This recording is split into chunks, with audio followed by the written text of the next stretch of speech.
As far as I'm concerned, as long as that same respect and recognition is not shown toward every one of our people in this country, it doesn't exist for me. And during the few moments that we have left, we want to have just an off-the-cuff chat between you and me. Us. We want to talk right down to earth in a language that everybody here can easily understand. Welcome back to another episode of The Malcolm Effect. Joining me is my co-host and a voice you have been familiar with by now, my bro, Christian Joseph. And today we have someone who I consider a mentor. When he's not on mainstream media, he's out there on the streets. He's someone that puts actions to the words. Welcome to, finally, to The Malcolm Effect, Ashok Kumar. Thanks, How are you, bro? I'm good, man. Thanks for that intro. Wow, what an epic intro. Thanks, brother. So good to finally have you, man. So good to out here on the streets screaming. I like it. You know? Proselytizing. You're spreading the good word of Marx. Yes. We love it. We love it. Indeed. So we're going to go straight into it. Christian, fire away. All right, cool. So my first question is about your book. Your book, Monopsony Capitalism, is a detailed economic analysis of the objective conditions that garment workers find themselves in. So could you explain why you decided to focus on the garment industry and garment workers? Well, yeah, thanks, Christian, for that question. I mean, look, there are different, I think, sectors, obviously, in the world. Some are labor intensive, which means you have much more labor versus capital. Capital meaning, the amount of machines that are in your workplace in an industry. So that relationship is a central relationship of analyzing any specific sector, but even analyzing loads of attendant features of a sector. And so that's why Marx was kind of fixated on that when he was thinking about the question of kind of the tendency of the falling rate of profit, or we don't have to get into that in great detail, but also what he calls the rising composition or rising organic composition of capitalism, which is a central way of analyzing how capitalism functions and the direction of travel of capitalism, just based in the real economy. I mean, whatever we might think about various forms of what he calls the fictitious economy, in the real economy, under capitalism, we're really talking about the production of the commodity, and that production of the commodity is based on these kinds of internal dynamics. So one of the sectors that, especially in modern debates, when we're talking about, like automation and the obsolescence of work and all of these kinds of AI, these debates are sort of raging and have been raging for at least for the past 2 decades, but really in lots of ways for hundreds of years. And what you see in the garment sector, and I thought the garment sector was also a sector that I was involved with in terms of global solidarity, and sort of was a natural progression of what I wanted to analyze. But it's one of those sectors that really the sort of winds of time have remained relatively insulated from those. It's very labor intensive, which means there's very little investment in capital, like machinery. And the sewing machine, with very few updates, it's become more automated, of course, hasn't really changed that dramatically since the 1850s, 1860s.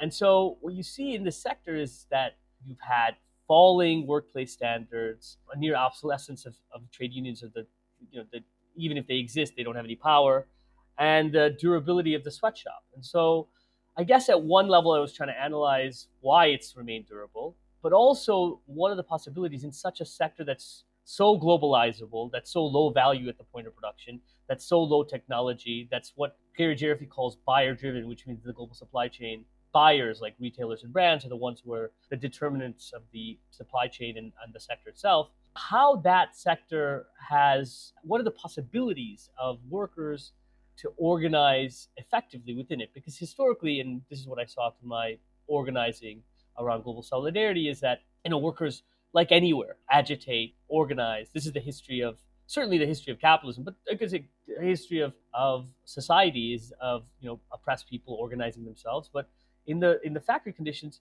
consistently we find, no matter what the conditions, if you push workers to a point, they will self-organize and withdraw their labor power or do other things like smash machinery, etc. And you see this consistently. Once you saw sort of globalizing capital, from the 1960s, 70s, 80s, after the crisis of the 70s, you really did see workers in different contexts organizing, and consistently what capital was able to do. And by capital, I don't mean machinery now. I mean capital at the transnational level, so brands and retailers, et cetera, that are outsourcing that production. were able to just cut and run. They go to the next place. So that's what they call the global race to the bottom. So considering these conditions, how can workers effectively organize? I mean, to quote Marx, the point of, well, he said the philosopher, but I'd say the point of left-wing people doing research isn't simply to do research, but it's to see how that research or how that analysis can help change the world without sounding too naff and liberal. But it's that the idea is, okay, I want to analyze capitalism, but not just to analyze capitalism, but analyze capitalism to see the most efficacious mechanisms that workers can self-organize and dismantle it. And so that was the kind of political impetus behind and I spent many years, about 7 years, traveling to many different contexts and looking at the most exploitative, the most gendered sector in the world, and looking at how they can organize effectively. And so what the conclusions that I was able to draw was that, in the 20th century, in the advanced capitalist world, so the US and Europe, Western Europe, workers in the garment sector were able to organize effectively and were able to pressure capital, their employers, to the point that in 1948, a heavily gendered sector, women made up 70-80% of the sector, especially the shop floor, were able to make as much as auto workers in 1948 in the US. And it's like, that's incredible, but how is that possible? And that's because of a series of things they did, and that fundamentally that is dismantled once you have globalization, and that doesn't happen in the auto sector. And what I conclude is basically that, that it's based on this concept of monopsony. Monopsony is basically where you have many sellers and few buyers. So it's a buyer's market. It's an asymmetrical relationship. And as globalization expands the numbers of potential sellers, and as the barriers to entry is low, so if you want to open up an auto factory, it might cost you 100 million pounds. If you're a capitalist in Cambodia or India and you want to open up a aeronautics plant, it might cost you £1 billion. But if you want to open up someplace in the outskirts of a city with 3,000 sewing machines, some cutting boards, and paying workers poverty wages, it'll cost you less than £1 million, and you could be outsourcing to like Zara or whatever very easily. So the number of potential capitalists, every time you expand and liberalize borders for capital to flow, expands. So as it expands, that asymmetrical relationship between buyer and seller becomes greater and greater. It's like a bottleneck. You have more and more people competing for fewer and fewer buyers. And that knock-on effect means that the level of surpluses that are generated at the point of production is much less, which means that workers can't negotiate that much. If an employer is making very little, you can't, and your workplace is easily replaceable, your disruptive power falls alongside that. So what you see is that, like, in these sectors, they're competing relentlessly for the business, and they're putting that downward pressure on workers. So workers, it's not like the 1960s in May 68 in Paris where they'd be like, demand the impossible. Workers can't demand the impossible. They can demand, from what's available, and if there's very little available, they can demand very little. And if they're very replaceable, they can demand very little. And the possibility of their jobs being lost because the retailer or the brand goes somewhere else is an existential threat, not only to their employer, but to their employees. So anyways, that's over, but because of this, what Marx describes as a kind of underlying law of motion within capitalism in Volume 1 Capital, you have this sort of centralization because because maximizing profit is the underlying logic of capitalism. These brands and retailers demand less and less, demand, lower and lower prices for a pant or shoe or a tie or whatever. And as that happens, fewer and fewer suppliers are able to compete.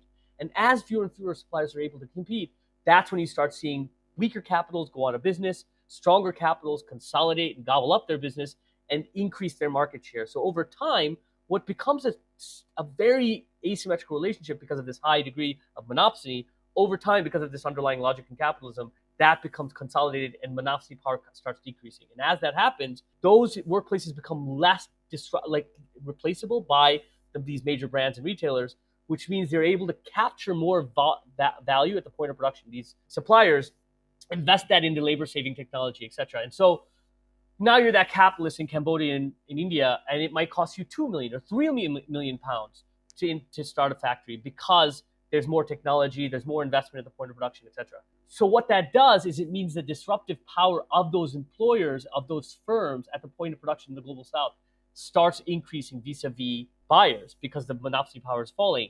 And as that happens, the ability for workers to make effective disruptions at the point of production increases. And as that happens, they're able to squeeze that value that's accumulated at the point of production a little bit more, that share of value workers are able to actually capture. So it's a kind of combination of the material conditions and the subjective agency. That is the history of capitalism, and certainly that's the case with the garment sector. So I really wanted to study it, not only because of the millions and millions of workers around the world that are potentially are a revolutionary class that are able to organize. It's also because it tells us something about capitalism, because the garment sector and the footwear sector are what you call starter sectors. They're the first to come and the first to go in the production process. So they're the kind of canary in the coal mine of where capitalism is going. It tells us what's happening. So if we are able to see effective organizing in this sector, it is a mechanism to trigger larger changes, I think, within the society we live in. Yeah, thank you very much for that thorough summary of the book. And actually, as you're explaining, one of the figures in the book that like stands out to me the most is like very close to the beginning. You have that pie chart that shows the sourcing price and the retail price of a men's T-shirt, and then you see the share of profits for like a $15 T-shirt, and garment manufacturer profits only make make up 13.3%. Kind of speaking to that downward pressure you were talking about earlier. But I did, and this kind of leads into my second question about the book, because it gets into global value chains and global commodity chains. So it's within your book, it's very clear that Marxism is central to your analytical methodology. However, in chapter 1, you also write that critical to understanding the power of workers within the garment sector is to make sense of GVCs, global value chains, the genealogy of which began with the framework of global commodity chain theory. And then in the subsequent sentence, you go on to explain that term commodity chain was first coined in the 70s. So how important is it to adjust theory to be able to account for particularities of our current context, as you've done here with, this commodity chain stuff? And then further, how do you actually do that type of work? Yeah, okay, great question again. So look, the commodity chain framework was initially, the etymology of it, of course, is, like you said, it comes from Hopkins and Wallerstein. Immanuel Wallerstein, of course, very important figure in, the founder of world systems theory. And I'm trying to analyze, really, along with other people like Beverly Silver, Arrighi, Samir Amin, of course, trying to analyze capitalism really from the perspective of the global South. Now, Marxists have historically have a kind of funny relationship with world systems theory. I'm very sympathetic to world systems theory, but I think that when we think about commodity chain framework, what they initiated at that point was a certain analysis of, it come out of dependency theory. What is the relationship between these kind of low organic composition of capital states, where you have very, it's quite underdeveloped, formerly colonized contexts, and the relationship with the global north? And it was a much more, their analysis was like, this is a very much more parasitic relationship, which I certainly agree with. It's not like they can't change that, and I guess I'll get to that in a minute, but the progression of that was then in the early 90s. You had people like Gary Jaffe and others came from a kind of different context. They were analyzing it, they weren't necessarily hyper-capitalists, but they were definitely analyzing it not in the same way Wallerstein and Hopkins were looking at it. They weren't looking at it from a place of like trying to upend it. And I do have a lot of respect for Gary Jaffe, but for his academic work, but it came much more from like a kind of business angle, I would say. But then Gary Jaffe creates this binary in which he's like, okay, there's buyer-driven supply chains, which are labor-intensive, like garments and footwear and toys and furniture, etc. And then you have producer-driven, so that's aeronautics, electronics. Electronics comes in a spectrum. You have light electronics versus heavy electronics, and then you have like automobiles, which are producer-driven, where the kind of the shot callers of the supply chain are the producers. So the people that have the power aren't some car dealership somewhere. It's the car owners that own the manufacturing. It's very different from like brands, like you walk into a shop. Like into a shop to buy a pair of Nikes, and Nike doesn't own anything. Alongside the entire supply chain, from like the cotton field to the retail rack, they don't own anything other than the branding, and they're able to accumulate 80-90% of the profits and extract that quite literally from the global South, right? So it's like this parasitic relationship was very important, and it is foundational. It's sort of based out of it is based on world systems theories that grew out of, I think, dependency theory. Anyways, the analysis of that is helpful insofar as it's trying to look at the kind of very real material changing composition of capital, and how that is reflected, how we can take that analytical lens and analyze the possibilities of workers' bargaining power. And why it's helpful, I think, is that under classical Marxist analysis of capitalism, they deal with they're really good at state theory. Typically, Marxists, they do state theory. They're really good at, like, obviously thinking about imperialism and the relationships of power and geopolitics. And they have been not as strong, I think, of analyzing the specific dynamics of, like, supply chains and what are the conditions that, like, change and why they change and under what frameworks they change. And I think for me, it was quite helpful to say, okay, here's a framework that was largely evolved into an analysis of, like, businesses and risk management and, like, transaction costs and stuff like that, to one that we can then utilize to analyze the possibilities of workers to organize effectively. It's like, and the frameworks that they had were just like, let's say at two ends of it, the kind of archetypal producer-driven supply chain is like automobiles, and the archetypal buyer-driven supply chain is garments. And there are two ends of the spectrum where garment workers have almost no power and auto workers universally have significantly more power. And typically people are very reductive about that. They'll be like, oh, it's because this is gendered and this is women and this is men's work and da da da da. Absolutely, like, gender plays the role lots of times, both ideologically insofar as, like, we live in a society where it becomes acceptable to pay women less, but also that it's about the reserve army of labor. Like, if women can't do other forms of labor, and because of the changing composition of capital, it's simply not the case that you can have a social reproducer of a woman at home taking care of children and cleaning the house and feeding the children, feeding the husband, and the man working out. That's just not even feasible in 95% of the world, at least in the industrialized world. Industrialized insofar as, like, you go to cities in the global south, it's not conceivable. But because they're forced into labor, you have these massive reserve armies of labor for the garment sector, which is then exploited by the capitalists, because then that reduces their disruptive power. Because if they can just replace any number of workers with a whole number of women that can't do any other form of labor, that's of course deeply gendered and deeply, it's exploited by the capitalists to increase their profits. But that's sort of, I think, part of the story. But it's like, it's a chicken or egg question. It's like, is it the case that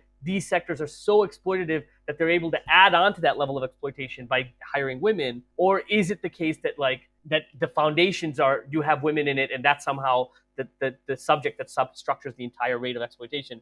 I'm with the former. I actually think that in lots of ways it's a highly exploited sector for lots of dynamics within capitalism, and then women are a perfect role to play in that. And also, it's seen as, like, you can say it's de-skilled. You can say, oh, it's not a skill. This idea of skill is mad to me, because they have these fairly primitive machinery and they're making clothes out of that, and different clothes every week because of fast fashion and ephemeral fashion trends and seasonality, versus someone who works in a highly automated car factory, a man typically, pressing a button potentially all day. And that's considered skilled, and the women's work in the garment sector is considered unskilled, which is like, just is a reflection of how deeply fucked up our system is, where people actually believe that. And that's been believed throughout the 20th century, which is, it defies reality. But anyways, the point is that in the garment sector, you have high exploitation, is buyer driven. And in the auto sector, it's producer driven, and it's less exploitation insofar as workers are getting paid more, even if the rate of exploitation is higher, because profits are higher and the surplus value is higher. Anyways,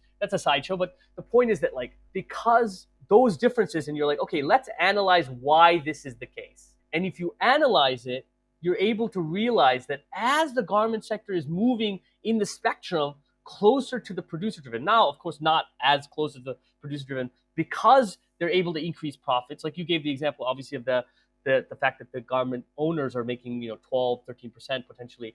That's a graph from 20, 30 years ago. Now, in certain parts of the sector, so like more valorizable parts of the sector, so like denim or shoes or men's undergarments, which aren't tied down to the same issues of like seasonality and ephemeral fashion trends.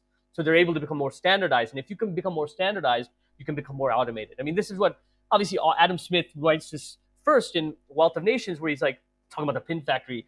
It's the standardization is the stepping stone to mechanization and automation. Now, if you have these fast fashion trends that are changing every week, you cannot have automation because you can't have standardization. So, but you can in certain parts of the sector. So in denim, for example, it's basically the raw materials itself is fairly standardized, or men's undergarments, which haven't changed according to season or fashion trends, or like shoes for that matter, which will produce the same shoe for multiple years, sometimes for decades. If you take the Nike Max, for example, from the 90s or whatever. So Air Max. So the thing is that if you, just as examples, those become standardized, and because they become standardized, the amount, once those factory owners or factories in the global south are able to escape the orbit of low value and accumulate a little value and invest that into labor saving technology or R&D, etc., they're able to edge out the other people in the market. And once they're able to do that, they're able to raise the barriers to entry. And so it's the framework is very helpful in analyzing the specificity of different sectors in a way that, like, I'm not saying all Marxists, because lots of Marxists have analyzed global value chains, of course, and it's been very helpful, and there's been robust analysis of it.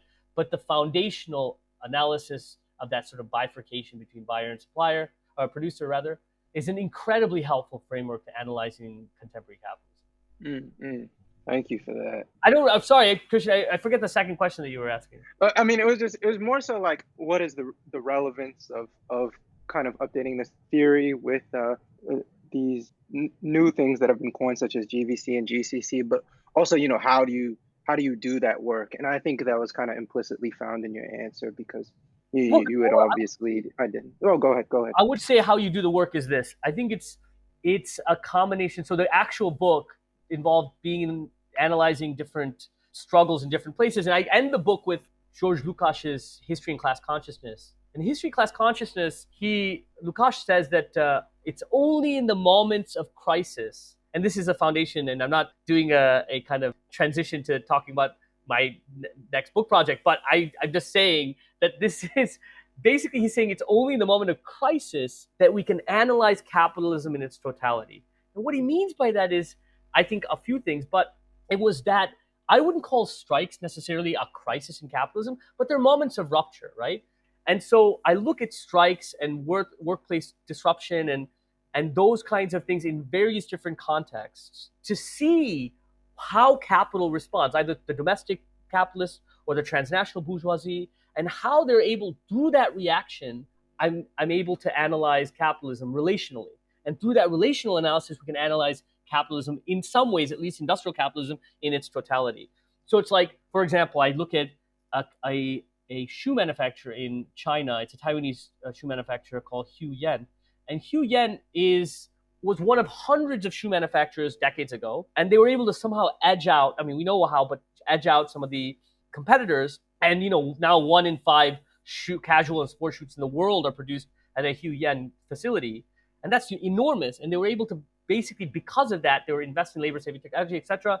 In 2014, you saw the largest strike of a private sector employer in Chinese history. And then copycat, 6 months later, the same employer, subsidiary in Vietnam, largest strike in Vietnamese history of a private sector employer, again, at a Hue Yen facility. What does that tell us? Well, the strike itself doesn't tell us that much. Of course, workers strike everywhere and workers struggle everywhere. But it's the reaction of the transnational capitalists, which is not the standard one of cutting and running and going to the next supplier. Because, of course, if you're doing liabilities and risk management, immediately you're like, okay, this is a high liability. It's costing us money. We'll just go to the next supplier. They go away for a bit and they come directly back to the Hue Yen. Hue Yen is able to absorb the strike, make losses, make a few concessions at tens of millions of dollars. And workers ultimately lost their demands in China and won their demands in Vietnam, which is around pension funds and etc. But pension support. But what it tells us most illustratively is that capital doesn't have alternatives, or at least many alternatives that are profitable. So what it tells us historically is that companies like Hue Yen were desperate for the contracts of companies like Nike and Adidas, etc. But now Hue Yen needs Nike almost as much as Nike needs Hue Yen. And that fundamental change in the relationship between, sort of the supplier and the buyer illustrates to us the possibilities of workers to make those demands because they're increasing their disruptive power. So it's not just a kind of analytical framework of that's abstracted from the very material conditions of the real existing working class. It's analyzing the working class. And I do an analysis of India. The book starts, of course, in Bangladesh, but also in Vietnam. And then Honduras was another chapter. And then I do archival work in the US. So I'm trying to trace the garment sector from its very roots and the ILGW's ability to make those negotiations based on monopsony. And so it's fundamentally this concept of the relationship between buyers and suppliers I'm kind of tracing throughout the 20th century and saying, actually, that relationship is the underlying determinant of what workers can demand, how they can demand it, and how they make those gains. And so it was based on a series of kind of macro analysis, but also very micro analysis of like day-to-day interviews. The book starts off really in Damnagara, which is a rural town. I was a translator there 10 years ago at this factory struggle, and there's a bunch of people that come in to investigate. People have been beat up, husbands have beat up, they've got all these goons. There was a union fight in this dusty little town outside of Bangalore, and based on that, I was able to sort of say, wow, there does seem to be the foundational idea that there's this asymmetrical relationship between buyers and suppliers. I saw through this investigation, which was multi-day, and like seeing it, the actual relationship between Philip Van Housen, which was the largest clothing manufacturer they own, like Tommy Hilfiger, etc., and Arvind, which is the third largest denim manufacturer, executives. It was completely asymmetrical in the other direction. It was that the PVH person was like, Philip Van Housen person was like cowering next to the guy who was the vice president of Arvind. And I'm like, wait, this is a bit weird. But I thought maybe it was some interpersonal thing. And then on the way home, I was talking to one of the investigator they brought down from North India, who didn't speak the language. And I was like, it was very weird, that relationship. He's like, look, I'm seeing that increasingly. And I was like, oh, okay. And so then when I investigate further, I'm like, okay, so this dynamic seems to be changing. Mm-mm. No, it was interesting that you were talking about, the importance of analyzing capitalism through crises, because I think about, some of David Harvey's work, and read a book a while ago of his, The Enigma of Capital, and that one focuses on analyzing the crises of capitalism. But I wanted to talk about geography, because geography is very relevant in your work here. And I wanted you to kind of expand on how geography plays a role in capital accumulation. Yeah, I think it's a central idea. Often people are confused by this, and they're like, well, I'm trained as a geographer, technically. I did my PhD in geography. And I think of these things really within geographic terms. Like you said, David Harvey, his famous line, capitalism never solves its crisis, it simply moves it around geographically, is very helpful insofar as we see, even look at, like, for example, Beverly Silver's work, Forces of Labor. It's all about the story of how capital is able to like change space, manipulate space, use and exploit space to maximize its profit, and undermine, which contingent to that is, or like central to that is, undermining the ability of workers to make any gains at the workplace. So, geography is central insofar as the analytical framework. Really, why I've traced it 100 years is this. Basically, what I'm trying to say is, yes, there's two frameworks. You have this monopsony that exists at the material level, the material relations of capital, and it's this is what Marx in German ideology calls objective relations. But then you have the subjective agency, what workers do with those materialities. And so it's like and there's people like Eric Olin Wright, and based on the work of Peroni, which describe different structural bargaining power that workers have. And so he frames it into two different kinds. You have positional power, that's based on where workers are positioned within capitalism. So, for example, tube workers have much more bargaining power than like some guy who works at a cookie shop in London, because the cookie shop workers go on strike. There's limits to how much you can demand.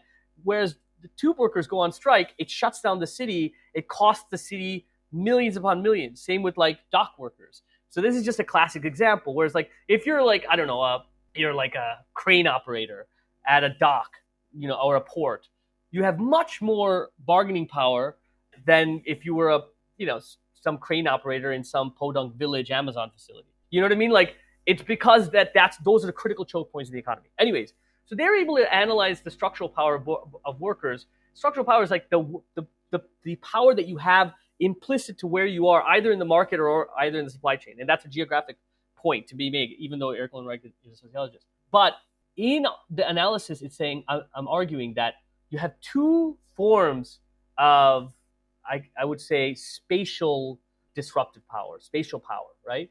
And spatial power is like, you have in the 20th century, the reason why women in the garment sector in the ILGW in 1948 were making as much as auto workers is because they had limits on the state. So that limited monopsony because they couldn't open up a factory somewhere outside of the state. So workers could outrun capitalism. So they had organizers basically traveling everywhere, organizing workers. And the geographic limits on capital meant that workers had more bargaining power. those limits go away once you have the crisis of the 1970s. 1973, you have a crisis, I would say the best work on this is by Brenner, but that crisis is a structural crisis, a crisis of overaccumulation. And that crisis is so structural that it triggers a fundamental recalibration of capitalism to the point that all this industrial capital has to move to the global south. And it does move to the global south because, you have this crisis of profitability. And as that happens, all of a sudden the possibilities for these factories start expanding outward. So then you can't, the ILGW, this is International Lady Garment Workers Union, a sort of militant union primarily based in New York, but isn't able to outrun it. And so you have falling wages, obviously. As those wages are falling, because again, capital is able to manipulate capital, the spatial power that workers have plummets. But what I'm arguing is that over time, because of the fundamental underlying logics of capitalism that moves us towards centralization and consolidation, what it means is that you move towards a market. We move from like state spatial inflexibility to a market spatial inflexibility, insofar as once capital is invested in enormous amount, individual capitalists, into labor saving technology, into vertical integration, into horizontal integration, into networks, entire cities that are built on a single industry. For example, like there's an entire city that just makes socks in China. You cannot just cut and run from that, because the capacity and the economies of scale, not through state regulation, but simply because of the underlying logic of capital, this sort of market spatial inflexibility, that spatial inflexibility, that geographic limit on capital. And I think the most important text from Harvey on this is really his book from the 70s called Limits of Capital, which Enigma of Capital and all these other books are kind of built upon, or is kind of distillations of. Basically, once that happened, once you have those limits on capital, limits on the spatial possibilities of capital, all of a sudden workers are able to exploit that. And so that is a fundamental explanation, not just of like analyzing the movements and the way that capitalism kind of shapes the lived environment, the landscape, but how workers are able to, what Andy Herod create, labor fixes. Andy Herod, a brilliant geographer, takes the idea of Harvey's spatial fix. What the spatial fix is basically that capitalism is dealing with a crisis, and that crisis, with the quote, capitalism never solves its crisis, it simply moves it around geographically, is a spatial fix. It's saying, we have this crisis, and we're going to use space and geography to kind of upend that crisis. Basically, he's like, there are labor fixes, and those labor fixes are mechanisms for labor to exploit different forms of geographic kind of compositions of capital. Do you think there's a chicken or the egg type of situation when we talk about using race as a technology of exploitation with regards to these spatial fixes, that is saying that we pursue these certain spatial fixes to deal with, or in order to seek profit and to further exploitation, and these spatial fixes or these geographies often involve those who are of who are racialized subjects, if that makes sense as a question. So Christian, are you asking me that if sometimes capital uses spatial fixes, but also capital sometimes uses racial fixes? Yeah. And sometimes those, there may be a chicken or egg situation in which what precludes either. Well, look, I think, okay, so basically this is the book I'm working on now, and probably will be working on for the best part of a decade. Exclusive. Dropping it here. Tim Westwood TV. I think we need a sort of, a helpful heuristic is to kind of disarticulate the question of a spatial fix from let's say a racial fix. Mm-hmm. Insofar as one of the few things that we have to accept, I think, if we're thinking about racial fixes, isn't this idea of like co-constitutivity, that this thing that people are like, oh, they're co-constitutive. I'm like, yeah, I suppose that's it may be the case, but I think that what's helpful is to try and think about it as that race in lots of ways is epiphenomenal to capital and crisis. And if we treat it as that, just for the sake of analyzing capitalism and, not to be too vulgar and economistic about it, but if you look at like the German ideology, people might argue that it's more dialectical than this. I think it's pretty clear that like Marx is talking about the superstructure quite literally growing out of the base not in a linear fashion. It's of course dialectical, but in a way that is like one is clearly coming first and the other is coming second, right? And so if you look at the crisis of the 1970s, for example, I basically take different forms of crisis So, some crises are crises of overaccumulation, which are structural crises.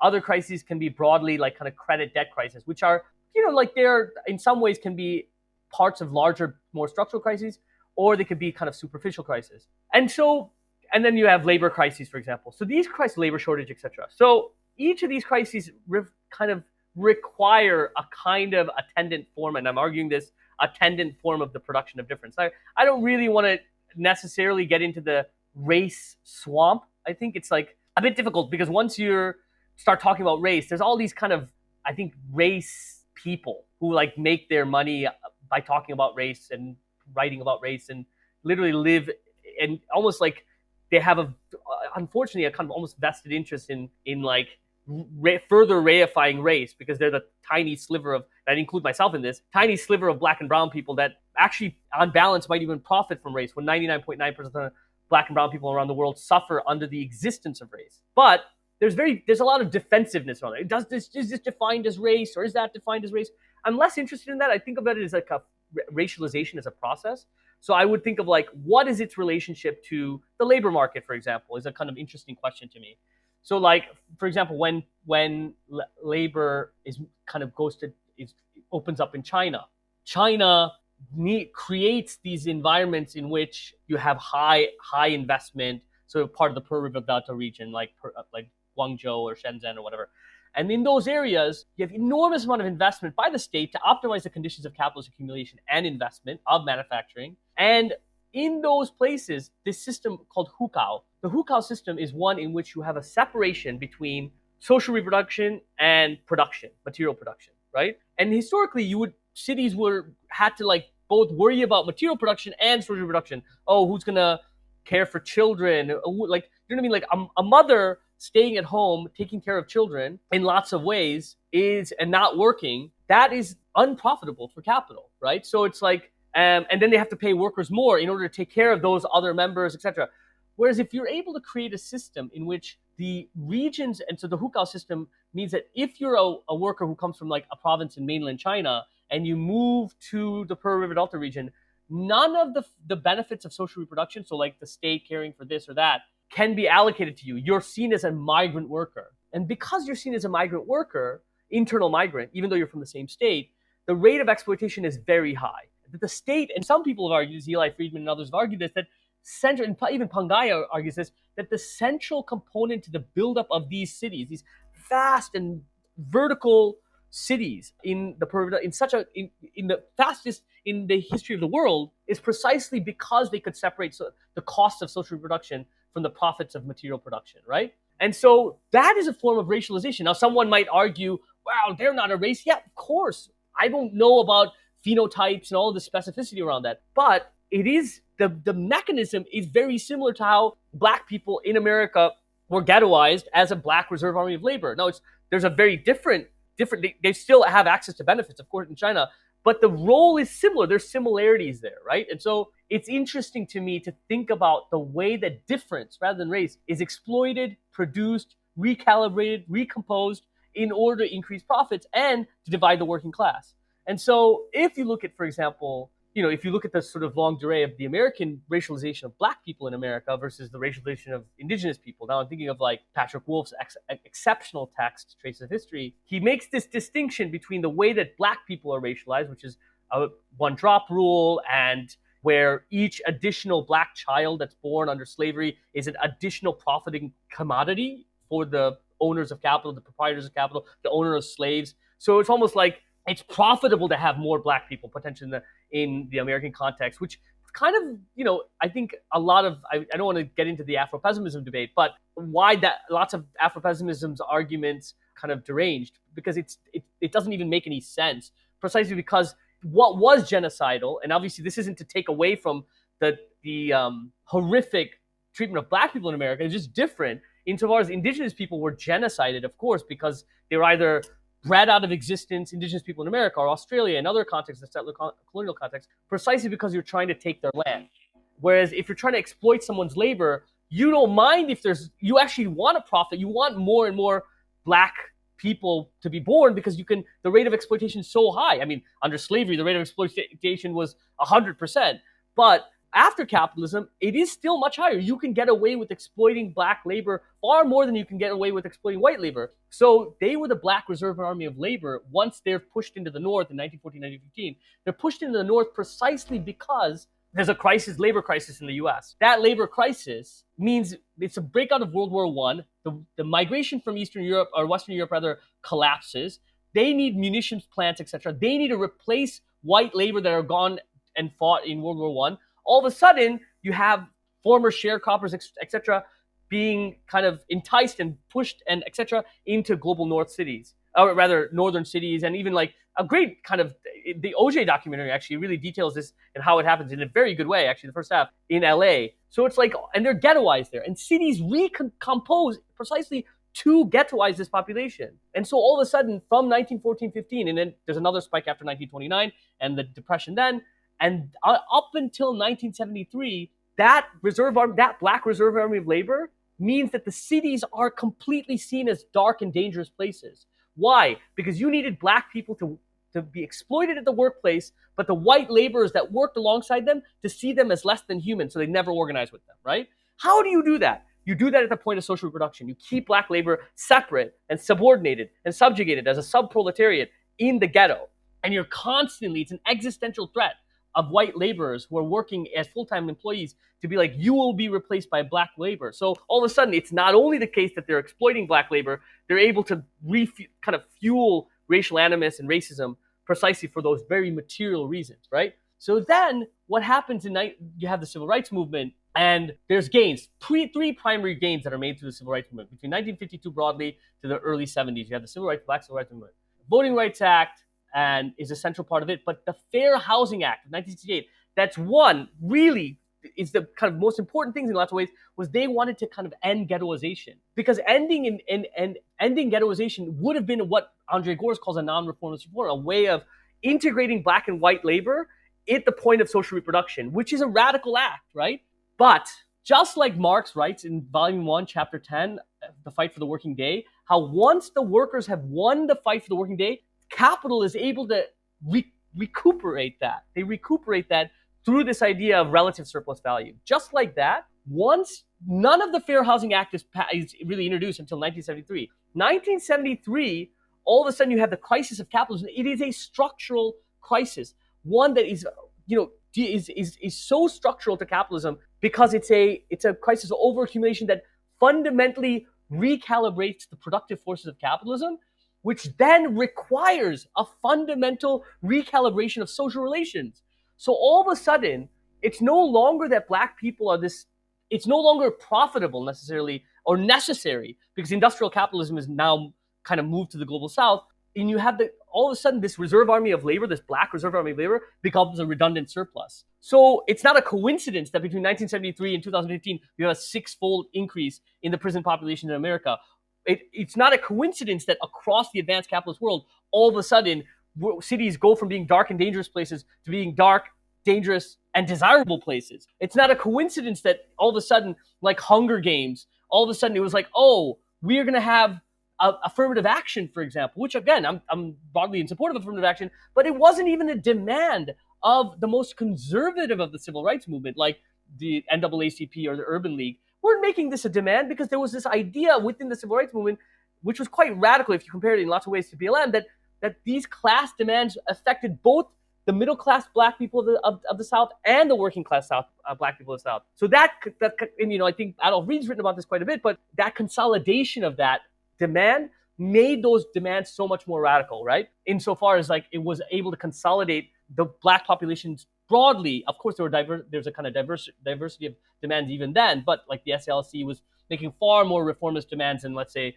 SNCC or the Black Panther Party, of course. But by 1973, it's no longer a radical demand to say, oh, we want to like empty out the ghetto. Emptying out the ghetto becomes profitable. It's what Harvey calls capitalism under crisis, seeking new terrains of profitability. And that new terrain of profitability across the advanced capitalist world was, okay, we want to transfer billions of pounds of land value, because now it's no longer profitable to have these workers on this land. The land upon which they sit, we can make more profitable. They make those places desirable. So all of a sudden, it's like, oh, it's no longer a threat to start showing images of like black and white integrated couples. It's no longer a threat to have someone like Obama or others go through university and become these people that are basically mediating the black population, that then could be used as a cudgel against black people who aren't being successful. To start treating black people as human isn't necessarily human in this kind of superficial way, isn't necessarily underlying the productive forces, because now the productive forces have fundamentally changed. So the phenomena of gentrification and those things that we think are desirable don't happen in a vacuum. They're what Marx and Engels write in the German ideology as the superstructure quite literally growing out of the base.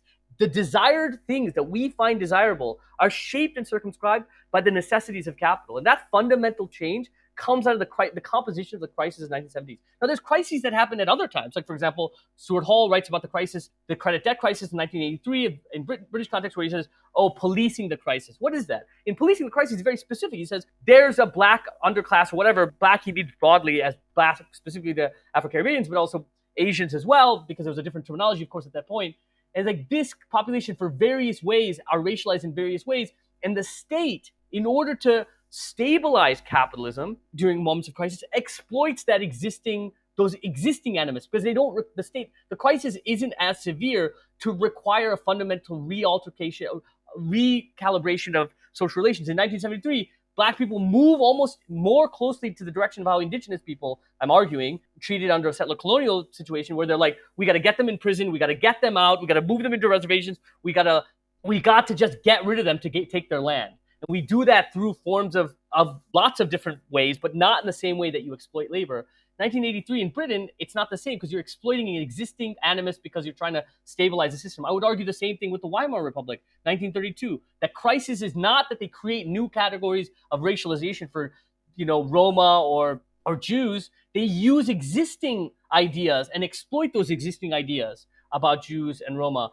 Similarly to 1989, you have a crisis in India in 1989, which is not a severe, it's a credit/debt/finance crisis. That isn't a severe crisis. It's a severe crisis insofar as it's broad, but not deep. And that crisis leads directly to the rise of Hindutva, where they exploit existing animus against Muslims. So these different forms of crises have and produce attendant forms of the production difference. I'll end with this one little anecdote. There's lots of different examples I'm looking at, but 1942, and that's why I think production of difference is quite a helpful heuristic or an analytical framework. 1942, during the kind of beginning 1943, in the middle of World War II, you have lots of the male population in the Anglo-American world, not in Germany, because Germany didn't believe in total war in the same way, because they still believed that women should be producing babies at home. But across the Anglo-American world, women were replacing male labor. So that was propagandized by the state. Rosie the Riveter, male women, fire women, all of these different, what it meant to be a woman in 1943 was to replace male labor. It wasn't seen as it wasn't seen as defeminized. It literally was fundamental to what it meant to be a woman in lots of places, especially in the urban context. Fast forward by 5 years, the war is done, men are coming back, and they need to produce the next layer of the working class. So all of a sudden, what it means to be a woman is a social reproducer. Within the half a decade, the state and capital, by extension, is able to fundamentally change what it means to be a woman, precisely because of two different forms of crisis. One's a labor shortage crisis in the short term, and one's a labor shortage crisis in the medium to long term, and that fundamentally alters what people see as themselves, and that's produced. It doesn't exist in our minds. It's implanted in our minds, not in some conspiratorial way, but in the kind of very real and total subsumption of capital kind of way. Thank you so much. I mean, we've spoken so much about crisis, and kind of finishing up the show and bringing it to our modern day now, do you mind in breaking down for some of our listeners what, we're hearing about, cost of living crisis, and, the Western capitalist media all too often are calling it Putin's war, Putin's price hike.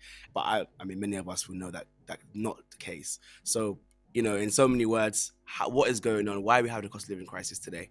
I think that, to go back to the Lukács quote, that capitalism during crisis reveals the various fissures and totality of capitalism. If you look at it like a crisis, even internally, domestically, if you have a financial crisis, those people that are have a little bit of money in the bank, it's revealed, their suffering and their misery is revealed, whereas they could have hidden it before. And the people who are more middle class, their position, even if they're suffering, is revealed. A crisis means that those people who are near the edge collapse. So Sri Lanka is an example of this, right? Sri Lanka was dealing with the question of their primary kind of economic functions or whatever the sectors were tourism and remittance, people sending money back. Once tourism collapsed during COVID and the terrorist act of 2020, all of a sudden, once that happened, they started misaligning, because everything's traded through dollars, the amount of value that the rupee, Sri Lankan rupee, has to the dollar. Once that misalignment happened, all of a sudden people were sending back remittance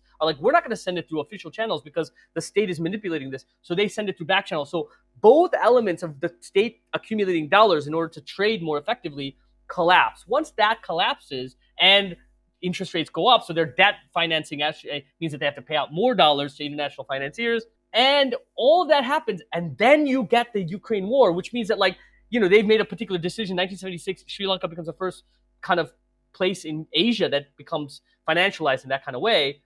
They, 10 acres of tea in Sri Lanka gets you 100 acres equivalent of grain, of wheat, in the open market. And most of that wheat was coming from Ukraine. Once that collapsed, the entire bottom falls out. So they already had an existing crisis, and that crisis becomes accelerated through the conditions of what happens exogenously, right?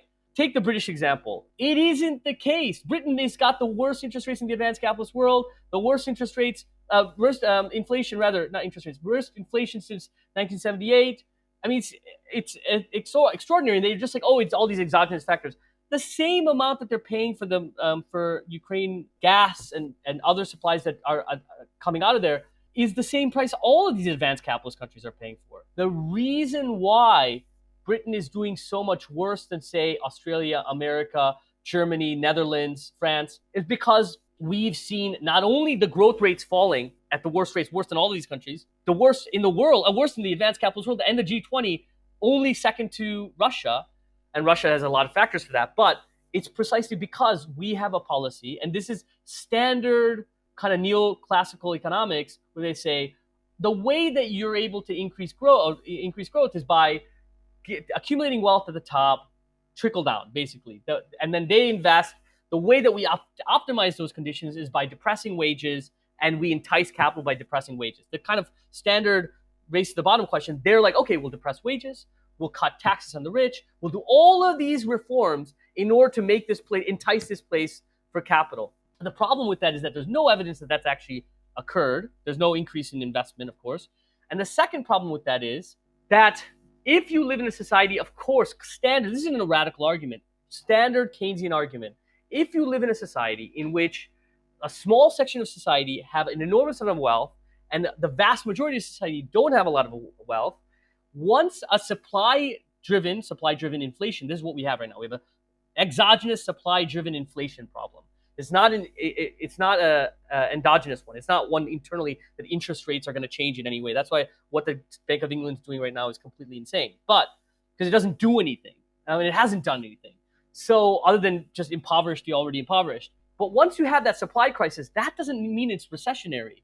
That supply crisis means that the existing problems that Britain has are being exploited and pushing it to the edge, right? So that's why you see inflation go as high as it is, because it's the policies that have been decades in the making, really from Thatcher onwards, accelerated by New Labour, obviously. But that once you have this exogenous supply-driven inflation, if you start cutting wages already and not meeting those demands, what is a supply crisis becomes a demand, meaning the amount of money people have to spend, crisis. That demand crisis is how you become a recessionary problem. That's what becomes totalizing in terms of a recession. So the reason why we have all of these problems is because vast amounts of disinvestment, of course, and pauperization. So you're like cutting wages, cutting benefits, cutting all this stuff to try. Why do you think austerity and cutting benefits is so central in this very neoclassical or neoliberal model? It's because you cut benefits and more people are forced into the labor market. As more people are forced into the labor market, the reserve army of labor goes higher.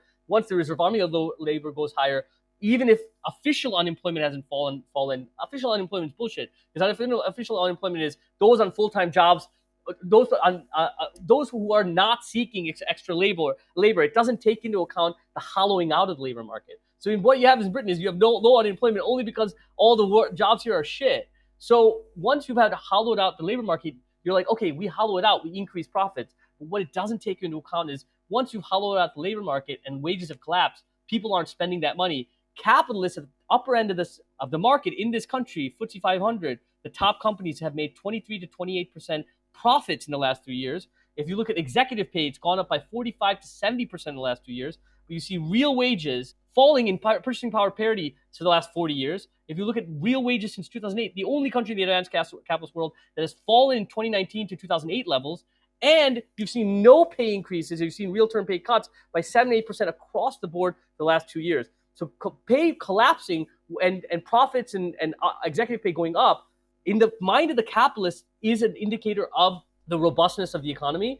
But in fact, it means that it's self-defeating. There's a reason why between 1948 and 1968, in the Anglo-American world, the way that they were able to fight falling asset prices and runaway inflation was by introducing the top marginal tax rate was 91.7% in 1951 in America, in the belly of in the rectum of the beast, where capitalism, like, it literally spreads its ideology around the world. 92% by 1953. So they take that money from the top, they do direct employment and invest it across the board. This is middle of the road Keynesianism. It's not even that radical. That's why between 1948 and 1968 in Britain, this is after colonialism, it was the most profitable and highest growth era in British and American history ever. And that's precisely because of these policies. It's the crisis in 1973 that neoliberalism emerges out of, which then you see more and more erosion, not only of wages and living standards, but actually the economy in real terms. Thank you so much. That was one of the most in-depth episodes I've done, actually. So thank you so much. I'm going to leave it there. Please, people, buy Ashok's book. I'm going to also leave Ashok's social media in the description of the episode. You can check him out on TikTok as well. I've learned so much. I'm definitely going to have you on again, man. We'll have to do another episode. Anytime, bro. Thanks for having me. Thank you, man. Until next time, peace and blessings.